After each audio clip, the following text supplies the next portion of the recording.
Happy Friday, peeps. We've got the Roosters going down 12-18 over the Storm, and look, it was fairly well expected. The Roosters have been average enough over the last few weeks for this Storm team that just continues to find a way to win, to get over the top of them. And why don't we just talk about it while we're here?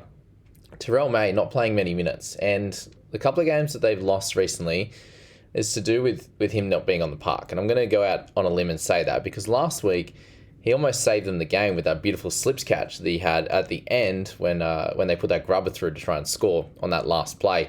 He's also had a few cover tackles, obviously in that how well he played in that first game in Vegas. He did it a couple of times last year. He's done it a few times this year with those awesome cover tackles to help them save tries. And Xavier Coates goes through 5 guys to score that try, and you better believe Terrell May would have been there. So that's probably the main frustrating thing around that situation, is because from a pure footy standpoint, he should be on that park at the end of those games because he continues to put in that effort that helps you win games, helps you stay in games anyway. So Thursday night this week wasn't the same as last week. Let's just say that, because scores are well down. How many times have we seen this year where you scroll down these first 10 to 12 players and they're all 50 plus? And that wasn't the case in this one. We had a few good scores from a few important players, and that was great. But outside of that, it was pretty poor across the board, and it just shows that when there's a lot of errors, when there's a lot of penalties in this game. You can see a bunch of those in that first section there with Eli Katoa with 3.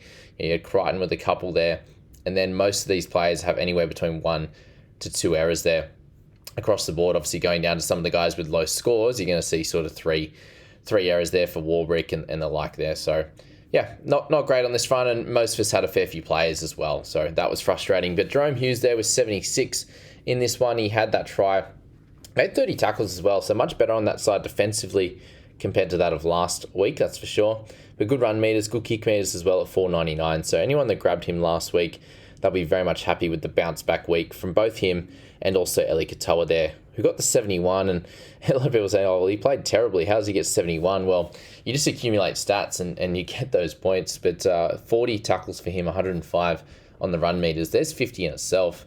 Obviously had 3 penalties, a couple of errors in this one as well. I picked up that lovely try assist. That was he absolutely fanged that ball, didn't he? Right to left to Hughesy there to go through, and then that try for him off that kick. So he worked hard in certain areas, obviously the base, but got his couple offloads, got his tackle breaks across the board, did plenty of good things to get those fantasy points obviously there, and they got a win, and he was a part of 2 of those 3 tries. So hard to say he was too bad in this one because he impacted the game.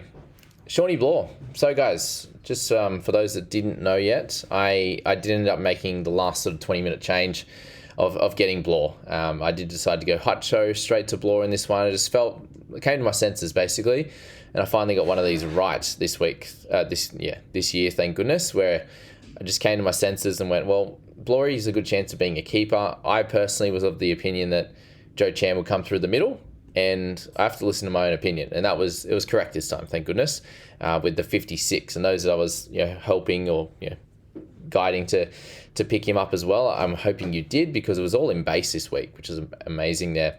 31 tackles for no misses is great. He had the 1 miss last week, so that side of the ball is going to be awesome. A little bit different to that of Trent Liero when we owned him on that left side last year. But 119 metres run plus the 31 tackles, there's 42 in base, which is awesome. He had the line break assist there, a few tackle breaks, obviously the offload and the turnover tackle, an easy 56 without any line breaks, without any tries, without a big number of tackle breaks as well. And I expect this to kind of be around his norm, these type of numbers, and potential for keeper status. And that was the reason that I end up going for him over Waddell, is that, well, I've made so many trades this year already, and Blore has a chance that I could keep him for longer term at least, whether it's not for the whole season, but at least until maybe his second buy in round 19. Whereas Waddell, there's every chance I'm going to have to trade him out in sort of 3 or 4 weeks. And I still think he's going to score great, but I just decided in this one that I thought there was more chance that I could save a trade and he could still score really well in getting Blore, and that was the case on that one. So very glad I finally stuck with my guns. To feel the people I was like, oh, I'm going to do it. And they're like, oh, but are you actually going to pull the trigger? So this time I actually did, which was great. Victor Radley, 51, so still another great game from him. 80 minutes still. Not sure if that's needed again, but he's playing great. Just give the man 10 minutes rest or something like that. At least, is he Isaiah Yeo? not exactly. He's playing really well, but 36 tackles, 5 misses, an error in there. Like, yeah, is that needed, the full 80 minutes? Especially when you're not winning. Like, if you're winning comfortably, then you go, okay, cool, it's working perfectly. But when they're kind of really close, they probably should have lost to Knights if Ponga was fit. They've lost a couple of games in and around that, so it's something I would address and sort out the May situation with minutes, because, yeah, that's not good at the moment there.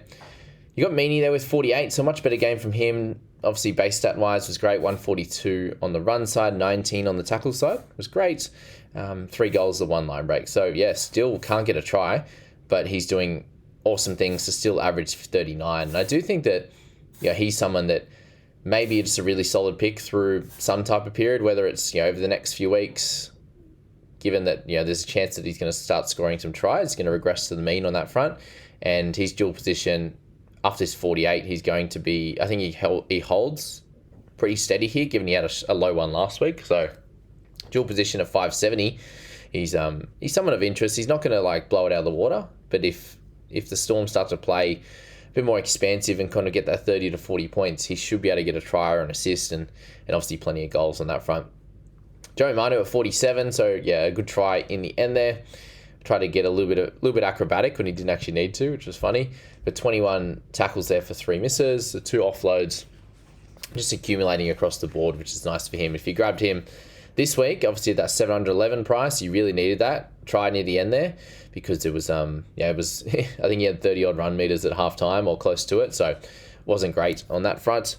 And kind of saved his score, which was good. And after his massive one last week, he makes a little bit of money, but he does need to continue to hit 50s constantly for him to be worth bringing into your side. And that 47, solid enough. Trent Liero, 46, that was a pretty good game for him. He seems to be around that mark, anywhere between 40 and sort of 48 at the moment to get his 44 average. So that's that. For anyone owning him, I think he can continue holding. That's fine. He's just doing his job. Mid-edge duel.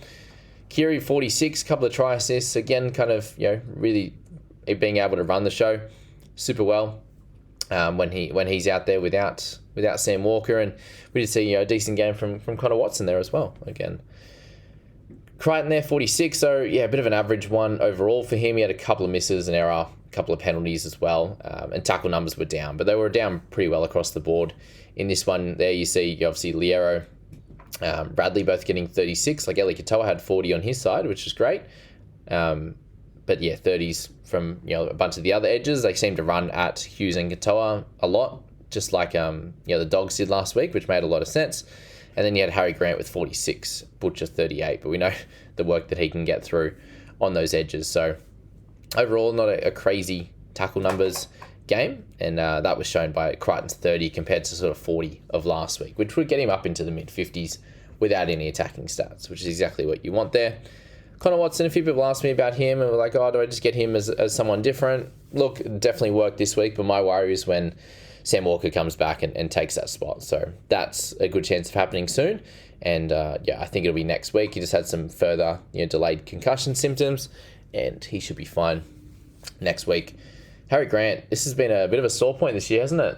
And yeah, you've seen some people like, I'm going to target him now. And it's pretty similar to that of Nico Hines at the moment, just not performing up to their standards. And there was another game like that this week, and he actually lost points overnight in the updates, which wasn't nice at all. 6 missed tackles for him, hardly running the footy, no attacking stats at all. Like, just get an offload, boy. Something. Help us out.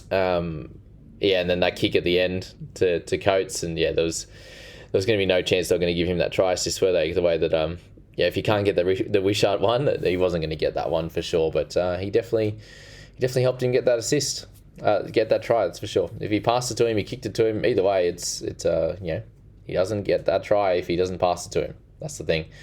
A little bit of a mini rant there, but it's more of a rant on Harry Grant and his ability not to score big points now. For 53 is where he's hit now. He's 4 points under what we bought him at, and he'll be down a little bit this week for sure. Down about the 25 to 30 in total, getting him closer to 750, 760. And I just don't think now that he's a buy, and I'll be selling him come Origin time unless things change drastically, but I don't think they will.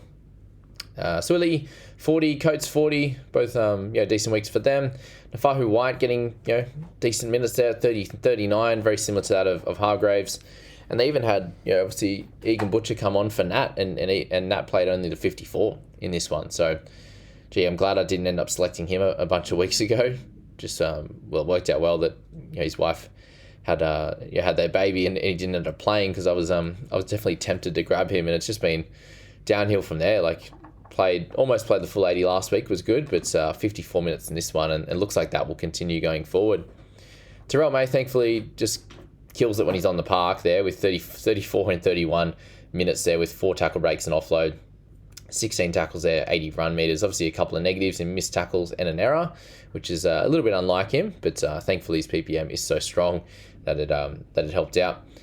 Pappenhausen, all right, it's a bit tough one at the moment with him. He's very much all over the shop, 42.5 average. It's solid enough without being spectacular for a fullback in a really, really good team, obviously. He had the line break, assist. He had 1 tackle break, which is pretty disgusting there for someone of his caliber.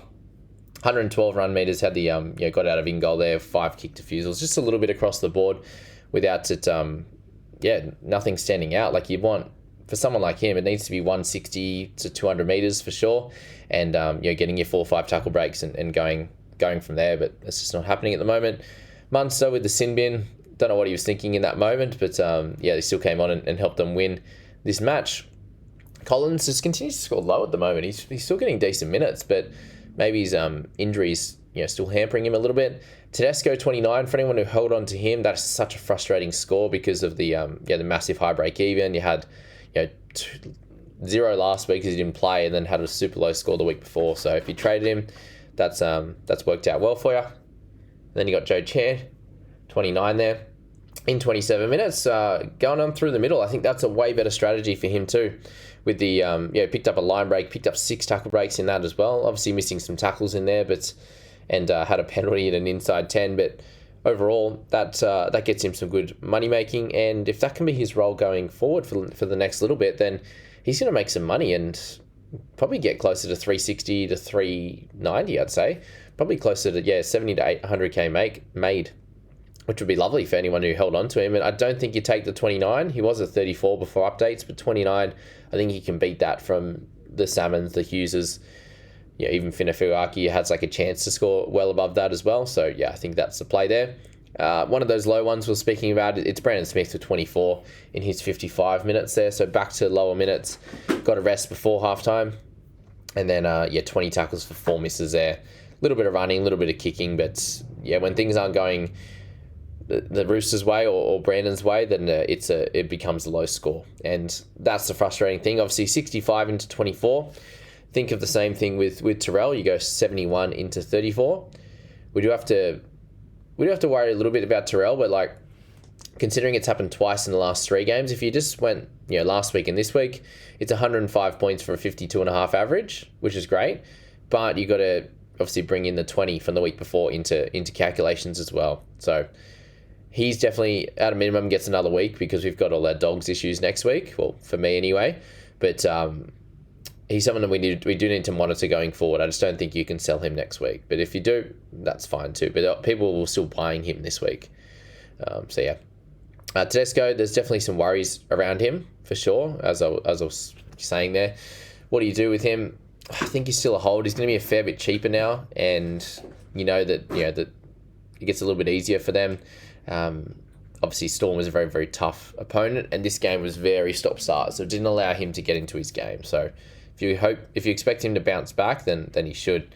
Brandon Smith as well, I still think it's a hold. Obviously 65 and the 24, like I was getting at, is still a 44.5 average across those 2 weeks. So that's above where he's currently priced at, and would be great if he can continue that. Obviously it will be up and down, but with the hook and mid dual, plays around 13. I think it's hard to remove Brandon from your team, but obviously if you want to, then you might miss out on a little bit of this inconsistency, which can be a good thing obviously there.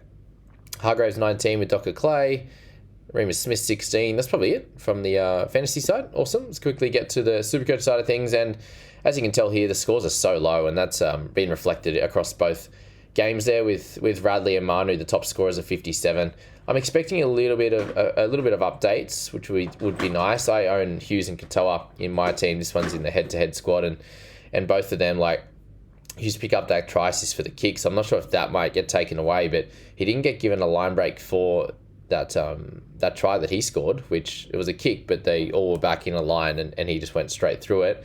And Eli Katoa just got the contribution, so I would hope that he would get the CISC for that bang and pass, but yeah, I'm not sure if that's exactly going to happen. But yeah, overall, it just seems like they're a little bit low on where they're at. Like Crichton at 22 tackles, maybe it's a couple extra there.